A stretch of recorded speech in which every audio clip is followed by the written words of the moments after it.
তো অমনি বিয়ে খাওয়ার জন্য সবসময় অস্থির হয়ে থাকে। বিয়ে খাওয়া তো না, ও শুধু দেখার আনন্দে। হ্যালো এভরিওয়ান, আসসালামু আলাইকুম। আশা করি সবাই ভালো আছেন। আলহামদুলিল্লাহ, আমরাও সবাই ভালো আছি। তো অবশেষে চলে আসলাম দেবরের বিয়ে খেতে। ভেবেছিলাম আসবো না, কিন্তু তো অমনি অনেক কান্নাকাটি শুরু করছে, ও আসবেই।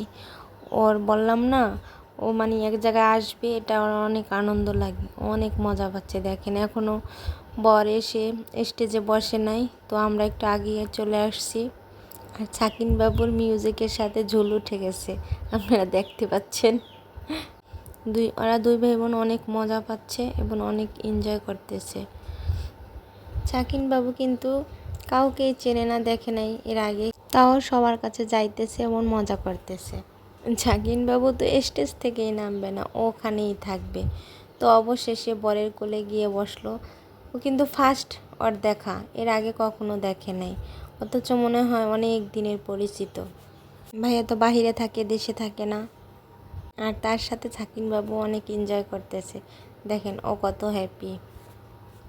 এখন আমরা কি আর মজা করব, ছেলে মেয়েরাই মজা করতেছে, ওরাই আনন্দ পাইতেছে, ওদের নিয়ে আমরা সবাই ব্যস্ত থাকি।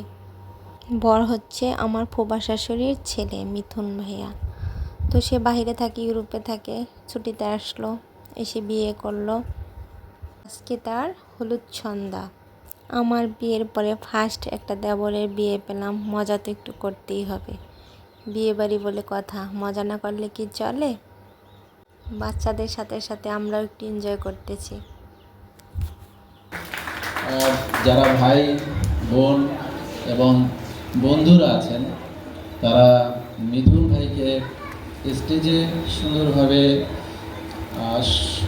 যেটা আমাদের সামাজিক রীতিনীতিও মেনে যেভাবে করা হয়, আপনাদেরকে আমন্ত্রণ করছি, আপনারা আসুন, সবাই এসে মিথুন ভাইকে আমরা স্টেজে তুলি এবং অতি দ্রুত অনুষ্ঠান শুরু করে। এই তো আমাদের মিঠুন ভাইয়া আমাদের মাঝে উপস্থিত হলো। তো এইখানে তাদের ফ্যামিলির সাথে ফটোশ্যুট চলতেছে। এই তো দেখেন তার বোনেরা আছে। এখন তো অমনি হলুদ দিতে যাবে ওর চাচ্চুকে। এই যে ওর চাচ্চু, ছাদ আছে, ভাবি আছে, মেজো ভাই আছে। তো এইবার আমাদের পালা হলুদ দেওয়া। এই যে ছাকিন বাবু, ও হলুদ দিবে না। আমরা বাসায় চলে আসলাম। দেখেন রাত বাজে প্রায় 12টা। তোয়া এবং ছাকিন বাবু বিরিয়ানি খাইতেছে, বিয়ে বাড়ির হলুদের বিরিয়ানি। খাও, তোমরা মজা করে খাও। তো পরের দিন আমরা চলে যাচ্ছি বৌভাতের অনুষ্ঠান খেতে। এই তো আমাদের ছাদ,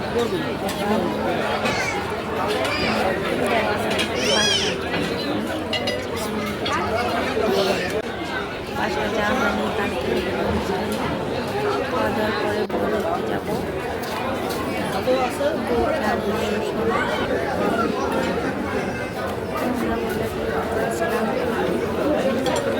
যেখানে জানা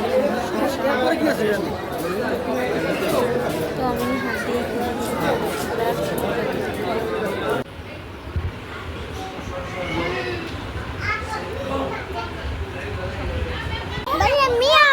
কিভাবে মিয়াও।